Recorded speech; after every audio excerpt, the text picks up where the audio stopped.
All right, everybody, here's Chris, Ali, Alien, about weaponizing cyberpsychology.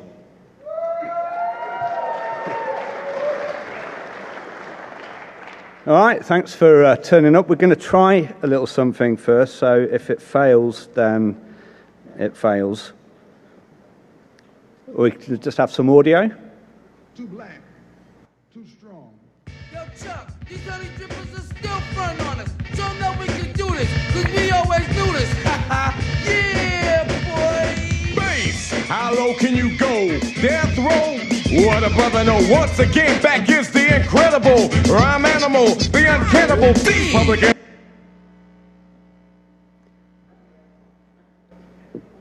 I always wanted to do that,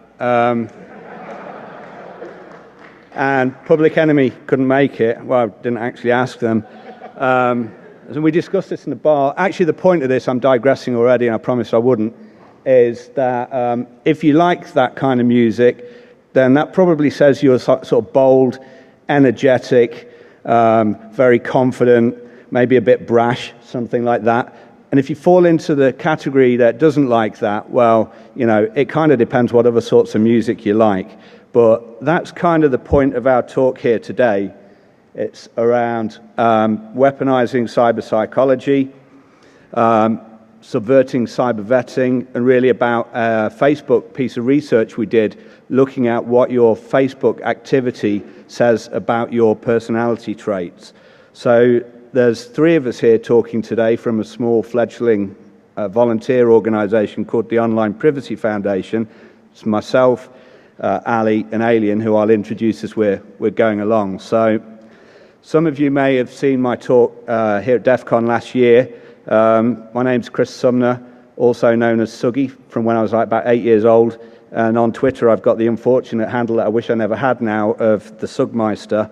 But I can't really change it. Although I've got like almost a 2-year-old boy, and when he gets a bit older, he's probably going to be like, Dad, you've got to change that. It is so lame, or whatever the word for lame is when he's 18. So we're going to talk about, well, I'm going to start us off with a quick introduction to personality trait theory. I believe the US, you guys call it like Personality 101 or whatever. The subject is 101. Then going to introduce us to our little Facebook experiment that we put together, our research project called the Big Five Experiment. Then going to bring Ali to the stage, who's going to talk about what she did with our statistics, all of the data from that experiment.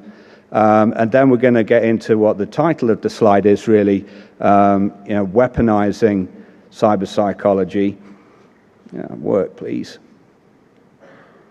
Okay, weaponizing cyberpsychology. And that's sort of the uses and abuses that you can do if you're using this sort of information for decisions. And finally, look at subverting or evading folks that might be trying to use personality derived through Facebook activity against you. So starting with Personality 101, I'll give a quick intro as to how I got into sort of psychology and personality in the first place. You see, like a lot of you guys, I was at university doing computer science, and if your university was similar to mine, there were a lot of people that looked a lot like this on your course. And I know before anyone says it, gee, Chris, where did they get that nice photo of you? I actually probably didn't even look as good as that. So it occurred to me when I was at university, I learned one very important thing doing computer science. Is that if you want to meet chicks, then you need to be doing something like psychology or art or fashion or something like that. But actually, there's something wrong with this picture. That's better. Hot chicks with hot pizza. Brilliant.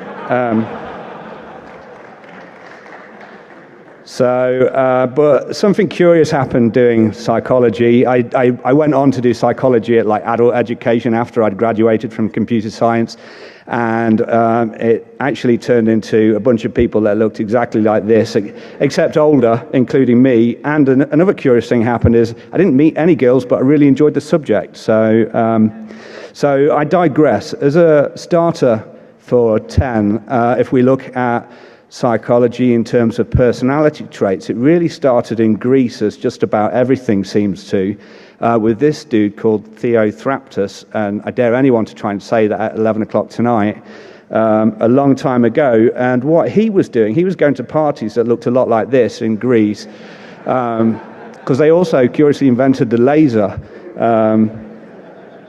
So some awesome tunes banging there, and he was observing people and, really looking at what drove some people to behave differently to others. So, there's a whole train of personality trait stuff that goes from there through all sorts of philosophers. But if we fast forward a bit to kind of the grandfather, if you like, of personality traits, it's this dude called Carl Jung. And the book on the right-hand side there is really sort of his seminal piece on psychological types. That was the title of the book, actually. And what he did is he looked at grouping people into certain traits. Obviously, the Greeks had done that, and his was kind of an extension from what the Greeks have done. I'm not going to talk about his work too much, other than that he strongly influenced these two, who were called Myers-Briggs. So actually, it's a mother and daughter team, Catherine and Isabel, and they were fascinated by Jung's work and looked at how they could apply that in a sort of a practical manner. So they developed really a kind of a questionnaire, if you like, of like putting people into certain characteristic slots. So you don't need to know too much about what I'm about to share, but if you just leave here thinking, okay, these are the traits, I can go and read up about them later, then that's kind of fine. So they grouped people into introverts and extroverts. They also split those people into sensors and intuitors, and into folks who are judges, perceivers, and thinkers and feelers. So they got this kind of matrix going on, which you could also look at like this. And this is one of the major criticisms of Myers-Briggs, which some of you may have been exposed to in your organizations, corporations, is that it tends to pigeonhole people if it's used incorrectly. So it can be used not incorrectly, but a lot of corporate types especially tend to really misinterpret how to use Myers-Briggs and end up categorizing people. So for an example, if we look at just introverts and extroverts, which most people are kind of aware about anyway, you've got this neat graph where you've got introverts and extroverts across a spectrum, with people high in introversion to the left-hand side and people high in extroversion to the right-hand side. What Myers-Briggs does, if used incorrectly, is it kind of splits those right down the middle. So you're either introvert or extrovert. It doesn't make any real account for those people who are kind of in the middle. Further, it can change over your lifetime, and I think there was a study that basically cited something like 24 to 40% of people change personality types in Myers-Briggs. But it's not to be dismissive of Myers-Briggs, it's just to say that it can and has been used wrongly quite a lot. So when we conducted this experiment, we looked at something called the 5-factor model, also called OCEAN. And it's called OCEAN because it looks at personality traits like openness, conscientiousness, agreeableness, and neuroticism. So let me just explain briefly what those things are so that you'll know what we're talking about when we look at the data. So this is the crazy scientist from Back to the Future. We chose him as representing openness because he's a creative thinker, a deep, curious sort of fellow who's liable to try lots of different things out in his life, in stark contrast to somebody who's low in openness. If you don't know who this is, it's the Stepford Wives. They're unlikely to do anything wild and wacky, and they're probably the sort of people that go into restaurants and order the same stuff every time they go rather than trying something new. The next trait is conscientiousness. These overachieving, timekeeping people that seem to plague my life. Or you could look at it as the RoboCop dimension, part man, part machine, or cop. RoboCop is task-focused. If you need anything doing, RoboCop is probably your man, in contrast to Uncle Buck.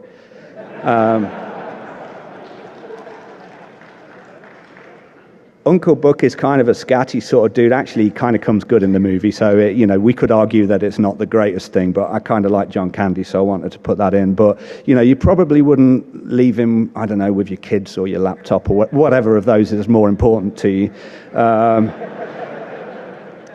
And the same could be said about this dude as well, as on my personal heroes, Ferris Bueller, who represents extroversion. He's incredibly energetic, social, outgoing, really the life and soul of a party. And I think in contrast to Milton from The Office, Office Space, my apologies, who's probably more interested in staying in and shining his stapler, that's not a euphemism, than going to parties. I didn't do that in the dry run, actually. Then we've got agreeableness, and I chose Forrest Gump because Forrest Gump is kind and considerate, very trusting individual. I mean, there's not many people that had run back into the jungle to pick up Bubba, but Forrest, you could, he's kind of kind, sympathetic sort of dude that would do that and then go and see his folks, in contrast to Gordon Gekko, who is low in agreeableness. Greed is good.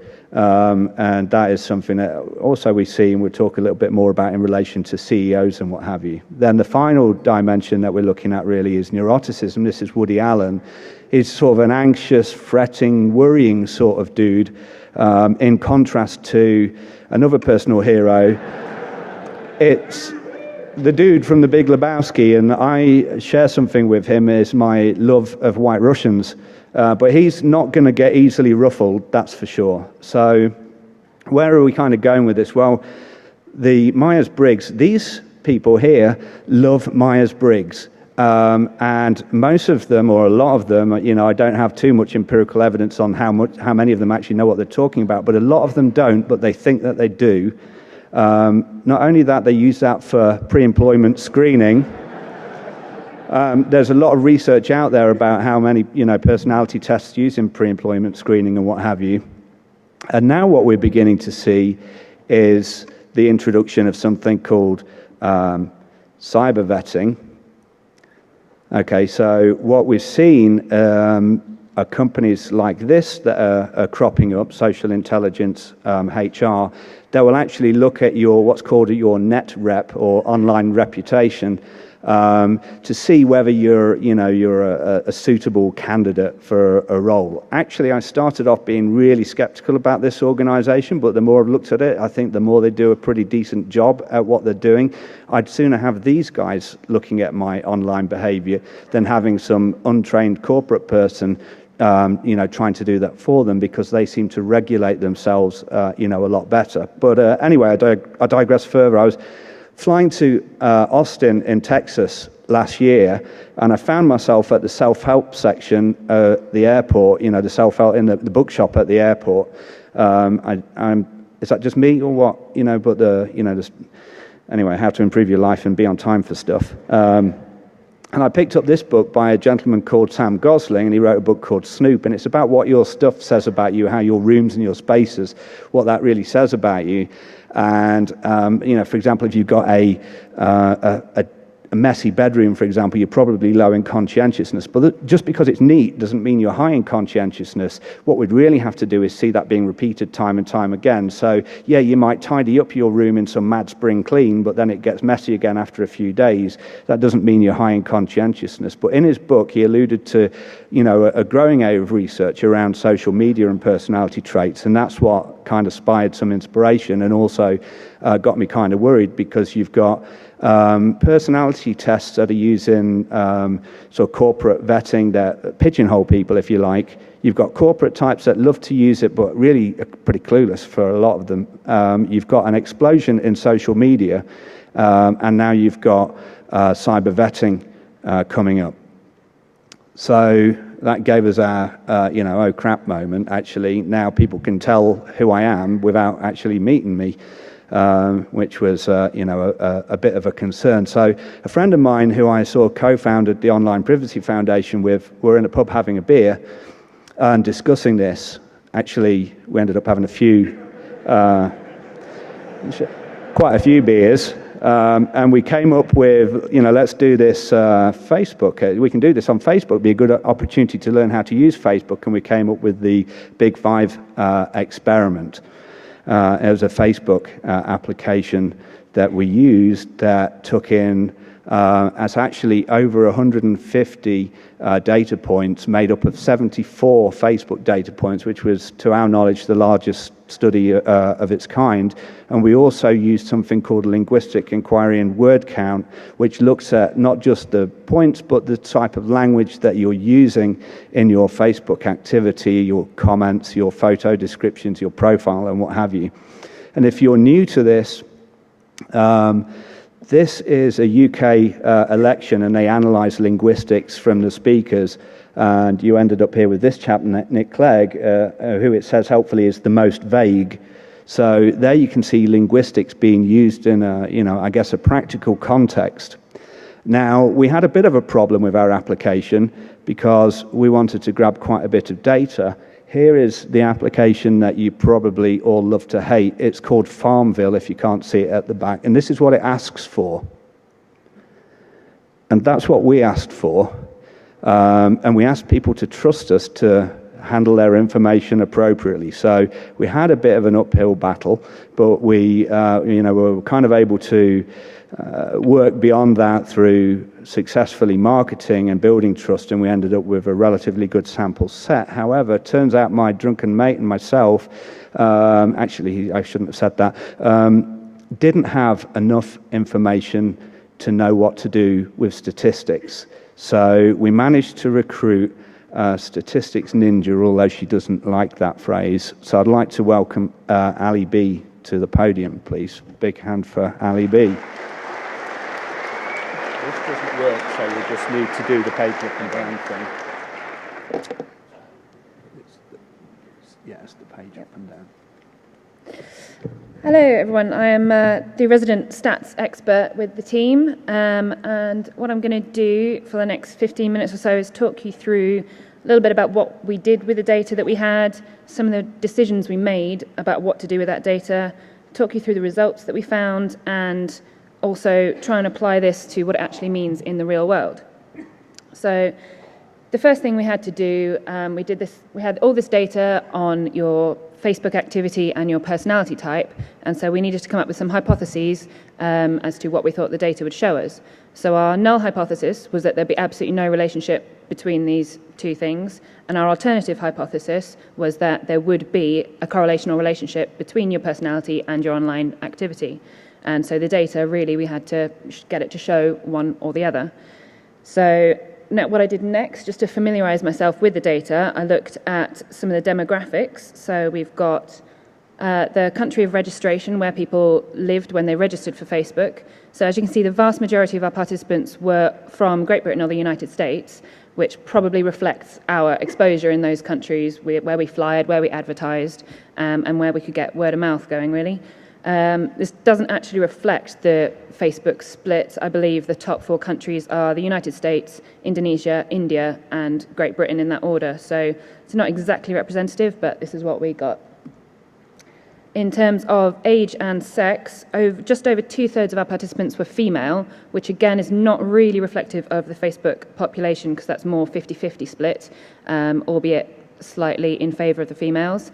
But this 2-to-1 ratio has also been found in other studies to do with online personality testing, so perhaps it represents a tendency in females to be more likely to respond to this kind of study.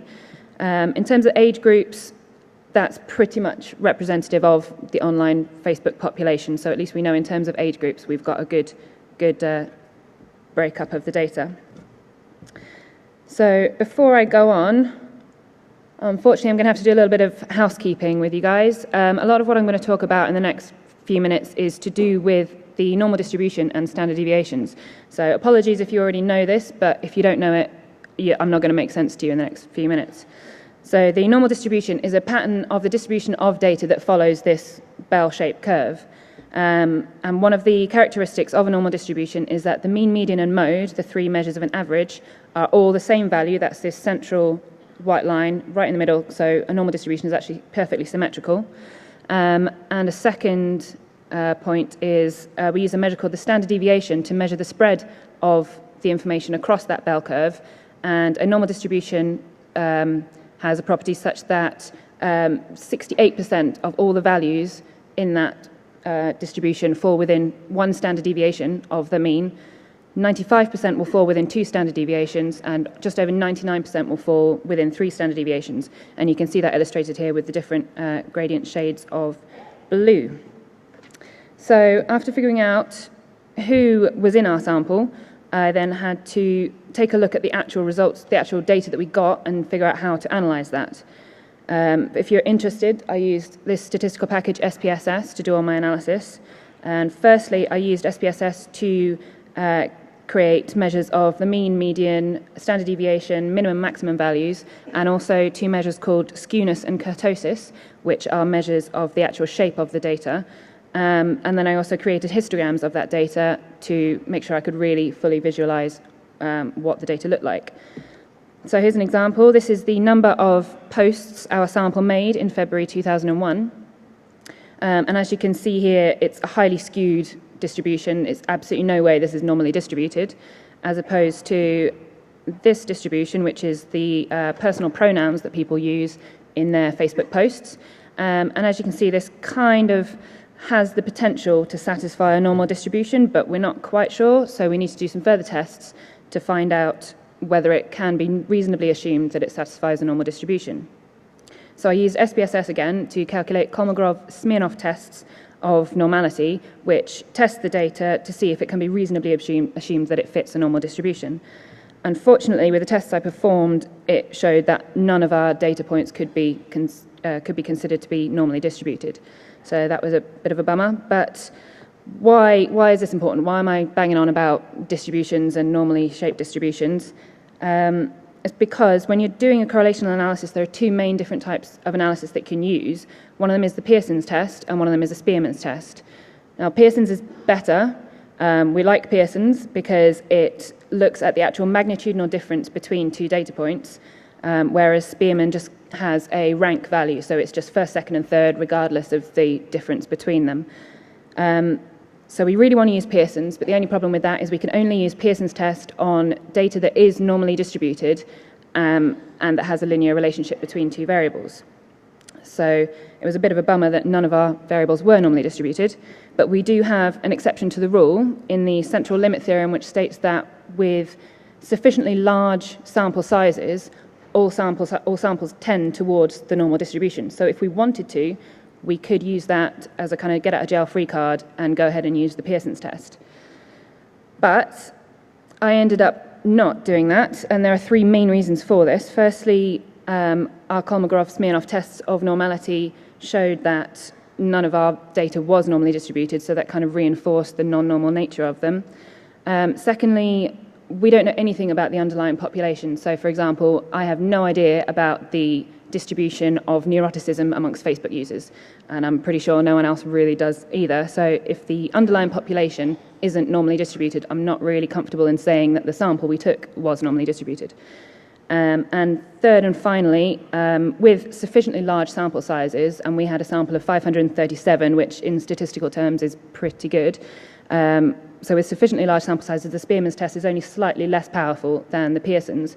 So in this case, I would rather have erred on the side of caution and get results that we can actually count on rather than risk using an inappropriate statistical test. So our study was a correlational analysis looking at Big 5 personality traits and our Facebook activity.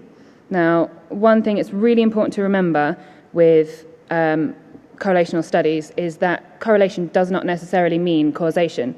For example, there is a very high correlation between ice cream sales and shark attacks, but it doesn't mean that eating ice cream is going to make you get eaten by a shark. It means there's a third variable there, the weather or the temperature, that we haven't measured, which affects both of those things. And also there could only be 1 extra variable, or there could be 2 extra variables or 3 extra variables. You can't measure everything, so you can't assume that just because there's a correlation between 2 things, that is the reason for the increase. So I'm going to talk you a little bit through our results now. The statistically significant results of our study indicated that people with higher levels of openness tended to use words more to do with negative emotions and anger, and they'd also be more open to talking about potentially taboo subjects like money, religion, and death. They'd also write more about themselves in their bios, and they'd give them a lot more information about their hobbies and their interests. Opposed to that, people with lower levels of openness tend to use shorter sentences and talk a lot less about their family. People with higher levels of conscientiousness tended to be older. They'd use proper words, dictionary words, and they'd talk a lot more about their family and use language centered around positive emotion and inclusion. Conversely, people with lower levels of conscientiousness tended to talk a lot more about death, tended to swear a lot more, and tended to use a lot of angry words and words to do with negative emotion. People with high levels of extroversion tended to have a lot more friends on Facebook. They tended to post a lot more photos and a lot more comments, and they used words to do with friends and friendships, and used a lot more words to do with positive emotion and assent. And conversely, they had a lot less books listed on their Facebook page. In terms of agreeableness, our results showed that people with higher levels of agreeableness use a lot longer sentences, but they also use non-fluencies like or so that could account for the longer sentences. They also tend to be older, they'd have more friends on Facebook, and again, they'd post a lot more photos and comments. And we actually found no negative correlations with agreeableness at all. In terms of neuroticism, people who scored highly in neuroticism tended to post a lot more photo albums. They tended to have a lot longer posts, and they'd swear more. They'd use words to do with negative emotion, including anxiety, anger, and sadness. And again, we found no negative correlations with neuroticism. So I've talked a lot about stats and statistical significance, and what you probably really want to know is, so what does this actually mean in the real world? But unfortunately, to explain this, I do have to go back to the stats. So calculating a correlational analysis in SPSS looks like this. So this is what I get, and this is what's called the p-value, and this refers to our hypotheses. So to remind you, our null hypothesis said that there was no relationship whatsoever between personality and your Facebook's activity, and our alternative hypothesis stated that there is a relationship there, whatever that relationship might be. So the p-value states that if the null hypothesis is true, if there is no relationship between these variables, the p-value is the probability that we can obtain a result at least as extreme as the one we found in our study. So basically, it's the probability that the null hypothesis is correct. So if it's as small as it is here, it's less than 0.001%. So we can reasonably say that it's so unlikely that there's no relationship there, we can just discount the null hypothesis and accept that there is a relationship there. But all that tells us is the probability we've made the right decision, but it doesn't tell us anything about the relationship, what that relationship is, or how strong that relationship is. So to figure this out, we need to look at this value, which is the R value, or the correlation coefficient. Now, in statistical analysis, what you really want is a value as close to 1 or as close to -1 as you can possibly get, because this indicates a really strong relationship. So already intuitively you can see here, although it's highly statistically significant, the number itself is only 0.24, which you can already tell it's maybe not that strong. So what we need to do with this value is square it, and that will give us our coefficient of determination, which is the percentage of variance or fluctuation in one variable that can be explained by the other variable. So if we square this number, you get approximately 0.05, and that translates to 5%. So 5% of a person's extroversion can be determined by how many friends they have on Facebook. So in a nutshell, statistical significance indicates that we're valid in stating there is a relationship there, but it doesn't indicate the strength of that relationship, and a result can be highly statistically significant but can only explain a very small amount of variance in the data. And that's me done. So with that, I shall hand back to Chris.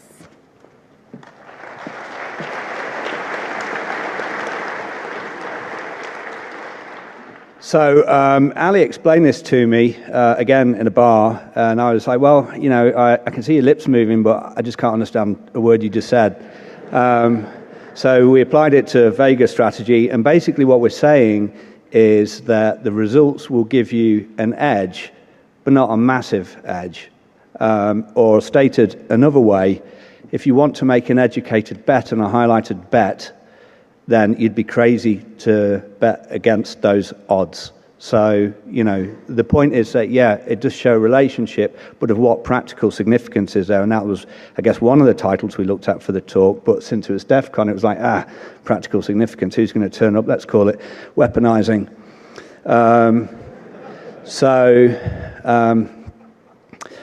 One of the things we've looked at, once you can determine or have an educated guess about people's personality traits, is so there are studies, for example, that show links or correlations between people with high openness and their susceptibility to online marketing. In fact, on the plane over here, there was a guy I was chatting to who was talking about the use of color in images to get certain demographics clicking on particular links. So that was pretty interesting. But there are studies that show this. So if you're an advertiser and the consequences aren't so bad, then determining people who have got higher openness, you may want to target your ads at them more than people who have got lower openness.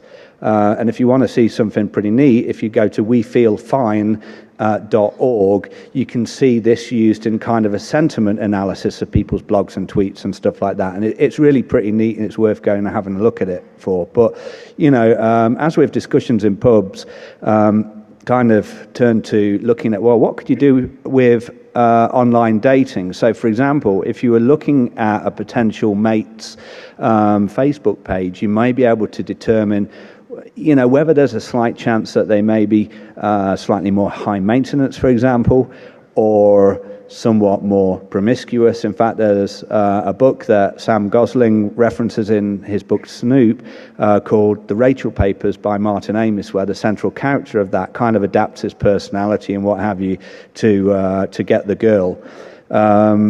So this could, this could work well in theory until you actually try and apply it and actually meet the person in real life.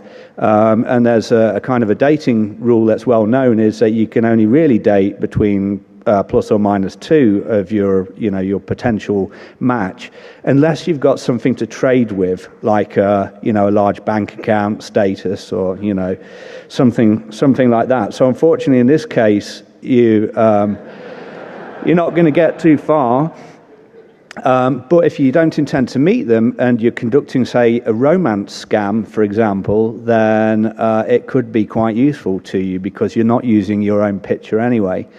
So, looking at this, we're also, okay, well, what other studies are there that are out there? What other information is out there? And now agreeableness is associated with gullibility as well. So let's say you're conducting some social engineering. Maybe you're using your favorite tool for trawling through a wide range of sort of social network profiles, maybe Maltego, if anyone saw the talk last year.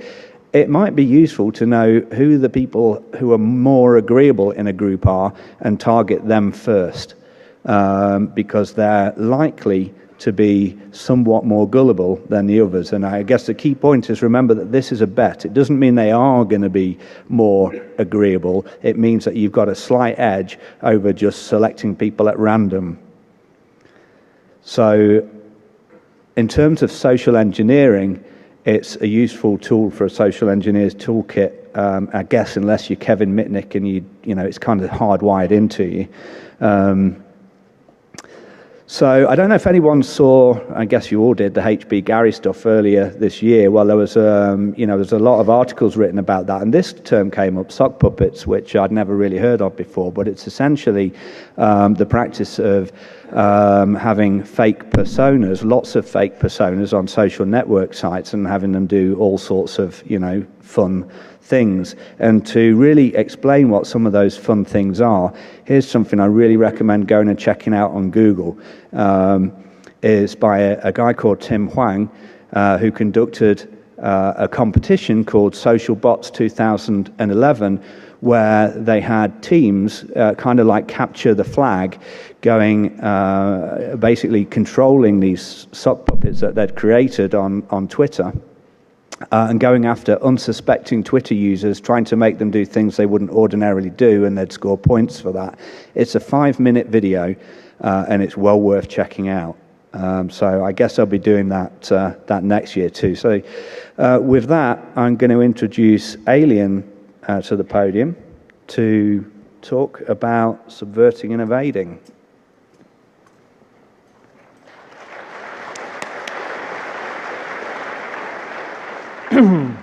So hi there, as you can see, I'm a goon. I co-run DEFCON London with Major Malfunction. I also run 44Con, a thing that's happening in London later this year. So why did I get involved? Well, really, subverting and evading, as examples of manipulation are really quite interesting. I've done it in social engineering on a couple of jobs. And when I saw that the press was starting to get involved and they come up with crass statements like this that are just wrong, I start to worry. Not just the Washington Post, ABC were at it as well. If they're coming to this conclusion that you can use Facebook as a personality test, well, you've seen from Ali's data, it gives you a slight edge, but you really cannot rely on it. So if they're looking at things like openness, one thing that's linked to openness is drug use. So you're going for an interview, they think you're open, they're going to put you in the pocket of the possible drug users. Well, that's just not right. The other issue is that they go into a bit more detail, and it's not just openness. You end up with narcissism, psychopathy, and Machiavellianism, which are known as the dark triad. Now, if you've got the CEO of a company, these are the traits of a CEO. This is why you're not CEOs, guys. You're just too open. So,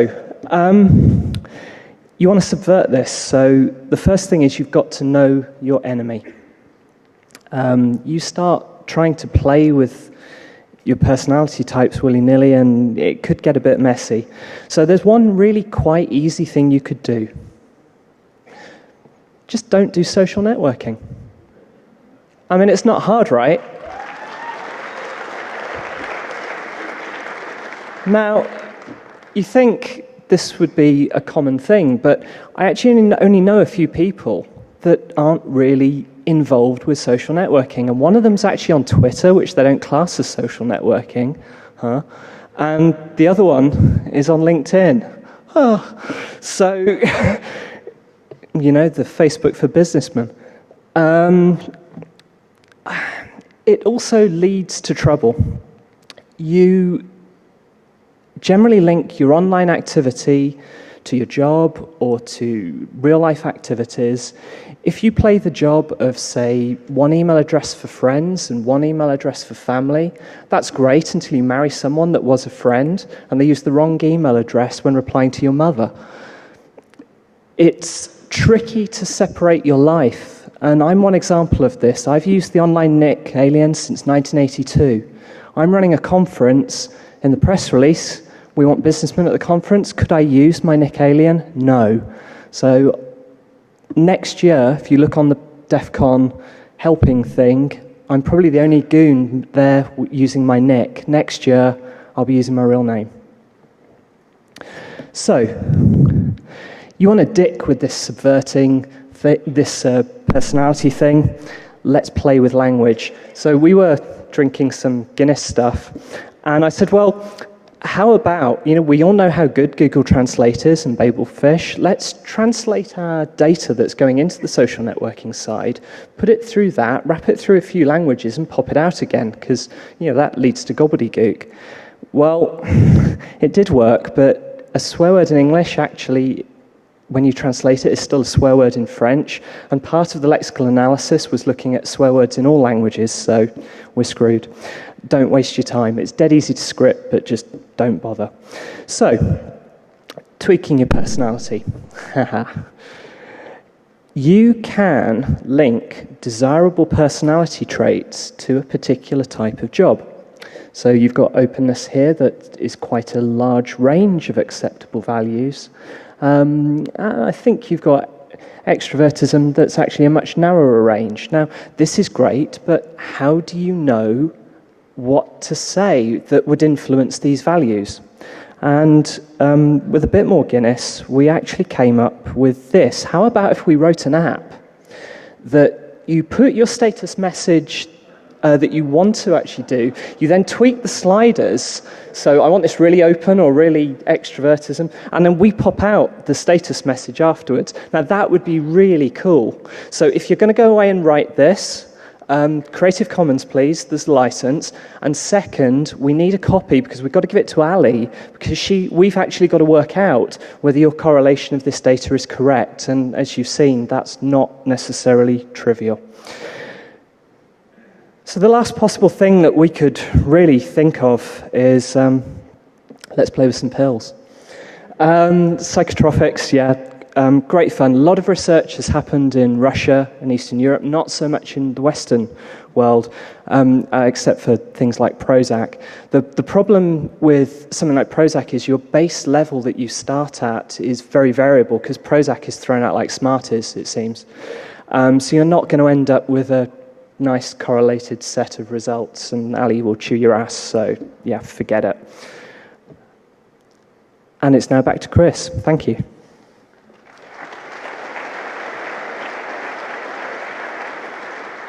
So I'll get us wrapped up here. I guess the area there of looking at mental health in particular and the correlations to Facebook activity is something that's not had, as far as I can tell, any research, and I think would be a very interesting project to work through. So where are we kind of going with this? Well, here's the thing that really concerned me is that you're on social networks, maybe you are in college, your digital stuff lasts forever. I know if I had my pictures and activity from Facebook when I was 18, I probably wouldn't be in employment now. And it doesn't get spent. It's always there. So if people are going to be trawling that, then, we've got a problem, especially if they're going to be trawling that and jumping to incorrect conclusions. So what we're not saying is that there is no link here between Facebook and personality. What we're hoping the message is that, yes, there is a link, but don't use it on its own for basing critical decisions. So, we thought about it very briefly. What can you do here is, okay, cyber vetting, you could probably apply some regulatory control, and we all know how well PCI has worked. So I'm not sure that would work particularly well in cyber vetting. Plus, if I'm told don't go and take a look at somebody's social media profile or online reputation, as a manager, I just say, okay, I won't, and then I'll go and do it anyway. I'm not a manager, but there you go. That's the kind of thing that could happen. What would appeal for folks, though, is really to sort of embrace people's differences. The edges are where the really cool stuff happens. So, kind of being a bit more open to people's differences.